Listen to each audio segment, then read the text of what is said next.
আমি ইউজ করব আনোয়ার অ্যাজেলাইক অ্যাসিড এই সিরামটা। এটা আমি প্রতিদিন ইউজ করি না, একদিন বা দুদিন গ্যাপ দিয়ে ইউজ করি এবং খুবই অল্প পরিমাণে নিয়ে এটা আমি ইউজ করি।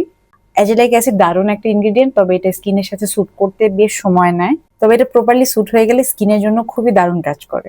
তাও আমি আমার আপুদের বলে রাখতে চাই, একটা প্রোডাক্ট যতই দারুণ হোক না কেন, সেটা যে আপনার স্কিনে স্যুট করবে এবং আপনার জন্য খুবই ভালো রেজাল্ট দিবে তা কিন্তু না। এবং একটা ছোট রিকোয়েস্ট থাকবে, সেটা হলো ট্রাই করবেন প্রোডাক্টের ইনগ্রেডিয়েন্টস সম্পর্কে জানার এবং সেই ইনগ্রেডিয়েন্ট গুলো কিভাবে আছে, কেমন কাজ করে সেগুলো সম্পর্কে একটু ধারণা রাখার। কারণ স্কিনের নিড অনুযায়ী সঠিক ইনগ্রেডিয়েন্টটা সিলেক্ট করা কিন্তু খুবই ইম্পর্টেন্ট। বর্তমানে মোস্ট ভাইরাল একটা আই ক্রিম হলো কেসিকেটার সোল 1988 এই আই ক্রিমটা। আমি এটা অনেকদিন ধরে ইউজ করেছি, তবে আমি খেয়াল করেছি বিউটি অফ জোসেনের এই আই ক্রিমটা আমাকে খুব ইজিলি স্যুট করেছিল, সেখানে এটা স্যুট করতে বেশ প্রবলেম পোহাতে হয়েছে আমার, এবং এটা ইউজের সময় প্রথম দিকে আমার স্কিনে বেশ পার্জিং হয়েছিল।